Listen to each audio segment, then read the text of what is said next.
So first I want to explain the word Maiti. Maiti, my organization's name is Maiti Nepal. Maiti means mother's home, not for men, but for girls. When we are married and we want to go to visit our parents, we say, can we go to Maiti, to our husband, or to the in-laws. So Maiti means mother's home for a girl. So I want to tell you why trafficking is happening. Everybody thinks it's due to poverty. I don't think so. It's poverty. Poverty is one of the reasons, but it is not all the reason. The first reason for trafficking is gender disparity. Second, literacy. Third, no job opportunity. Fourth, open border. And fifth, I would say poverty.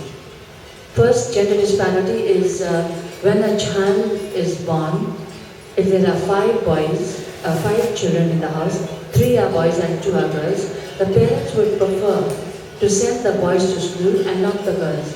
Because they think that the girls will get married and go to someone else's house, so why educate her? So we still have that system in our country. And then that takes both education and gender disparity, and then no job opportunity. When a trafficker comes, he never says, I will take your child and make her a prostitute. Even if our country is small, even if the trafficker goes to America, he will never say this kind of thing. He will never say this kind of things. He will always lure them for some kind of job opportunities or for marriages. Basically, these two are very common in our country. Job opportunity and marriage, false marriage. So this is one of the reasons. And the other reason is the border between India and Nepal is open. Our main problem is with India, so the border is open. We don't need passport to go and they don't need passport to come in. So they are easily taken. The border is open and there is it's 15 kilometers, 1500 kilometers open border. So anybody can come and go. So that is easy. And lastly, poverty is of course there. So these are the reasons why girls are trafficked. And now what we do for this? We create awareness first. We do awareness, we make groups of lawyers, judges, police, civil servants, doctors, nurses, students, and we go to villages after villages. We go to different villages and different VDCs. VDC means Village Development Committees, small villages in a big district. So we go from one village to another village, creating awareness. And what we do while creating awareness is, it's not just going and saying, oh, this is awareness for trafficking, you should not do this, send your child to school. It's not that. During the day, they are very busy in the field. So at night, we tell them, during the day we do postering and pamphleting, and we tell them. In the evening, there is a program in certain school, in a village school, we make a program.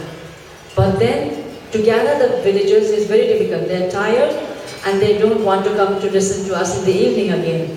So we have the police band with us. We play popular music, songs of Nepali songs, and then people gather to listen to the music. So we take that opportunity, and every one of us, the lawyers speak about the laws. What is the law? It is 20 years imprisonment for traffickers. Then the police tell them how to report. Then the doctors tell them about HIV and other related disease. And a school student pretends as if she is trafficked from India and she explains what happens. But nowadays, we are taking survivors. This was in 1998 to 2000. We didn't take the survivors, but now we've started taking survivors to the awareness. So the survivor explains her own experience, so it becomes more stronger for the people. So you can imagine that in that crowd, there may be a trafficker, there may be the parents, there may be the girls. So we have message for everybody. So that is how we do the awareness. Then we have prevention homes. We have 3 prevention homes. In the prevention homes, what we do is, we keep girls from 13 years old to 21. These girls are girls who are not trafficked. but are vulnerable to trafficking. So, and very poor, and whose aunts and sisters are already trafficked. So we take them in, we have volunteers in the villages, they select these children and we keep them in the prevention home. And in the prevention home, we train them with different skills and we give them non-formal education. And after training, we give them a microcredit loan, and with microcredit loan, they go out to the villages, and we don't want them to be overtrained and we go to cities in search of job and get trapped there. So we want them to stay in the village. That is why we give them microcredit loan to start business. We still have caste system. In a village, if you want to sew a cloth, you have to work for 2 hours or 3 hours, and 2-3 hours, because a tailor is a lower caste in our society. So that is why we cannot find tailors everywhere you want. So now what we have done, I didn't want to do stereotype of work. I wanted it to be gender balanced. But for this prevention home, I had to give the training of sewing and knitting, because I wanted to change the society's attitude also towards caste system. So that is why now in every village you could find 2-3 girls with a small shop, a tailoring shop. And we teach them only 4 things, very specific things. Blouse, petticoat under the sari, and a pant for boys to go to school, and a shirt. That's all we teach them, and no more than that. And they are perfect now, and they are earning a lot. So prevention is happening. So in 3 prevention homes, so every year, from 1 prevention home, 60 girls. So from 3 prevention homes, 180 girls are prevented. And these girls now, they form groups, and they are like village group. They form, and then they go around creating awareness also. So this is the prevention home. Then we have transit homes. There are 26 borders between Nepal and India, which is official border, where they have police, custom, immigration, and everything. But every girl who comes back, they said, we went through the border. So that means police were not that conscious, or they just let them go, or they took money from the traffickers. And the border is just like, this is Nepal and that is India. So you can just walk across. So now when the girls came back, they wanted some jobs. I didn't have any job idea, how to give them jobs. I didn't know how to now to prevent them from being re-trafficked. So I said, okay, there will be border guards. We call them border guards. This is the transit home where the girl stays. We call them border guards. And there are in each 10 borders, the most porous border, in 10 borders, we have 5 girls together working with the police. When we started, the government didn't say a word. Until today, the government has not said a word. They feel that we are helping them in their work. So our girls every day work from 6 in the morning to 8 in the evening, because the gate closes of the border at 7. And every day they intercept 4 to 5 girls from the border. 4 to 5 girls every day. Then this is the transit, and then we also work on rescue. Before the awareness, it is estimated that 150,000 to 250,000 Nepali girls are in Indian brothels. But when we went to awareness and we saw the police report, there was only 1,600 reported cases. So the villagers never went to the police station to report when the children were lost, because of the attitude of the police. You know, like, even if a normal person like us, in India, in Nepal, and in Bangladesh, if you go to report to the police, they are very rude and all, their attitude is not that good. So they say, oh, she must have gone with a man, she must have a loop, don't worry, she will get married, she will get bring some children and come back, and all this kind of abusive words.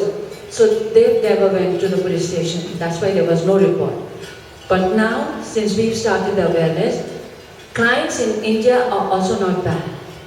All the brothel owners knows about Mighty Nepal, all over India. They talk a lot about Mighty Nepal, but the negative things. If you go to Mighty Nepal, they will make you a prisoner, they will not let you go home, this and that. But the clients are very good, sometimes. When the girl cries too much, the client takes the address of the girl's parents and he writes a letter to the parent and says, your daughter is in so and so place, go and report to Mighty Nepal, they will rescue.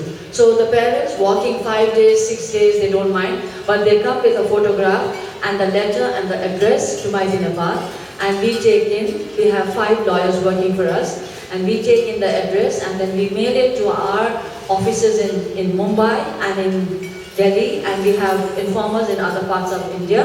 So they look for the girls and they, after 2 or 3 tries, they rescue. In 1998, we did a mass rescue where we rescued 286 girls together from India. And one of my friends, she helped me to repatriate them in plane, Jet Airways, just had started. And she sent us in Jet Airways. That was easy. Then, nowadays it is, they're saying I'm talking a lot. You cannot like such as... nowadays it's, they rescue the girls, but then after rescue, even if we rescue, we have to hand over the girls to the remand home, the government remand home.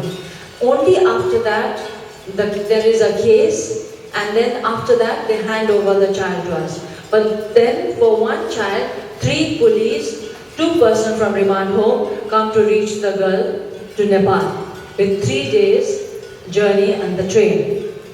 So it's very difficult, right? And the police are also very not good and screaming and shouting because they don't get that much of money to eat on the road or drink or something.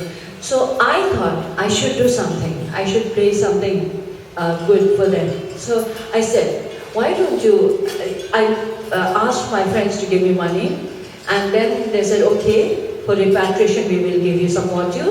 And then nowadays what we did was, when a girl is rescued, if there is 2, if there is 1, if they have to come 4 policemen and 2 remand home people, they come by plane. And then when they came by plane the first time, I took all the police personnel around the temples because they are Hindus by caste, so I took them to temples.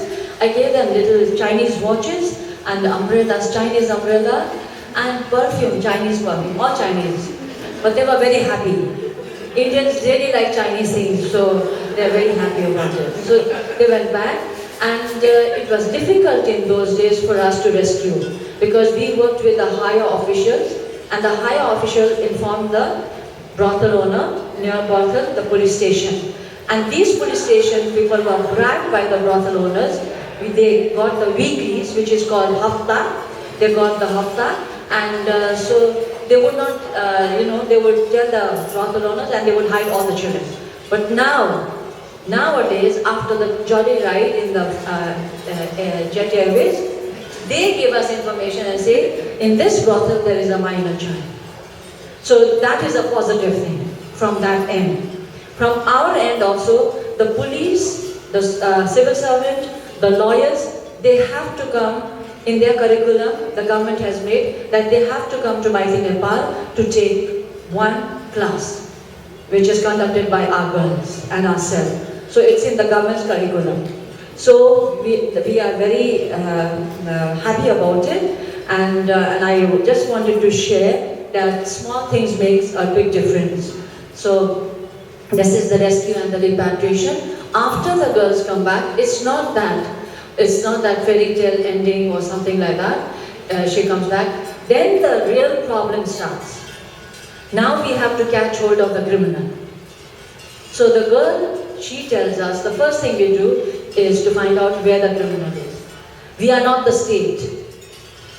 But now the government is tired with us because we do it with us, without asking them, without taking their help, because we know, again, if we tell them, it will leak and the trafficker will run away. So we do it ourselves, bring the trafficker, and we have our own team who goes and catches the traffickers. We bring them, and after bringing them, then only we hand them over to the police, and the case in the court lasts for 1 to 1.5 years. So during that period, we cannot send the child home. Even if the parents want to take the child, we cannot send them home because the trafficker's family or friends may bribe the family of this girl and the case becomes hostile. So during this 1 to 1 year, we give them different skill trainings, and I have given them a gender balance training. So some are learning during that period of cases when the court cases is going on. They learn about, as you see in Singapore also, houses are coming up. Only concrete forest is coming up. So in Nepal also all concrete forest. So I train them for plumbing, electricians, carpenters, gardening, all gender balance. I don't want that people to say all the time, girls should do only knitting and sewing. That is the concept in Nepal and India and Bangladesh. The girls have to sit down in a corner, cook, knit and sew. This is what we are not teaching. So this is the training, and after training, we send them all to job. We even look for job for them, and because I feel that until and unless you are economically independent, you will not get back your stigma, which is with you. Even the villagers will, stigmatize her. But if she has money, then they forget whatever you are. Even if Bin Laden comes here, we all stand up and say, Bin Laden, namaste, and hello, how are you, Mr. Bin Laden? But behind Bin Laden, we talk bad about you. So it's the money, it's the power. So that is why we make the girls very powerful, especially economically powerful. So this is what we do for the reintegration. And we have also home for HIV/AIDS patients. We have 2 hospices where we have 68 children in one hospice, and in the other hospice we have 38 children, women. I call them children because I'm old lady. So these are the children we have, and they're in the dying stage. And then we have also a home for children who are domestic with domestic violence, like rape and domestic violence, child labor, and all this. And also we have problem with migration, which is called Safe Migration by the international organization, which is for us it is not safe migration. Our new destination is Middle East and China. So they go for job there, but the work is the same.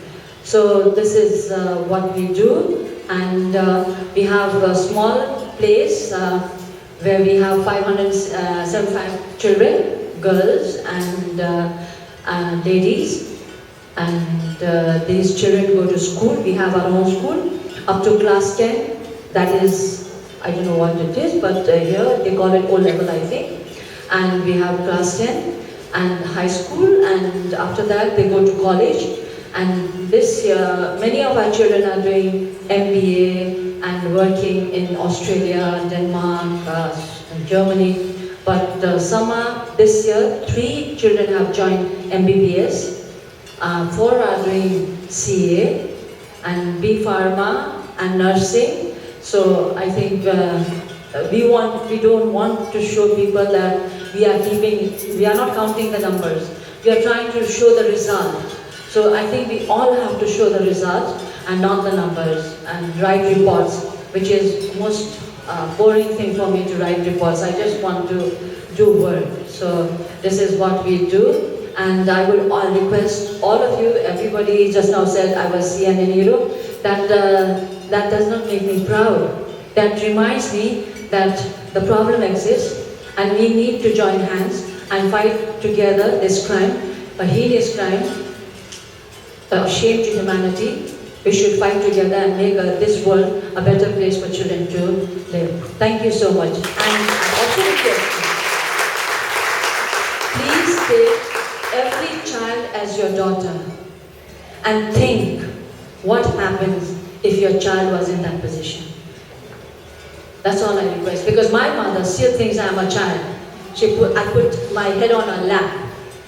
But a child who's trafficked, when the age is, I haven't told you this, the age is 6 to 9 is the most vulnerable age, 16 is the average age.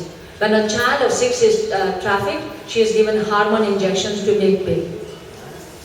And then 40, 35, men rape her, and then slowly she becomes accustomed to it, and she loses because of no development of her bones. Sometimes she comes lame, broken legs, and all this. So you just imagine when I can become a child to my mother, and she has lost everything. So I request people around the world talking about rights. They have lost their childhood, where is their child rights? They have lost their maidenhood, where is their human right? So all these things have to be counted, I think, and we have to think about it. Thank you so much.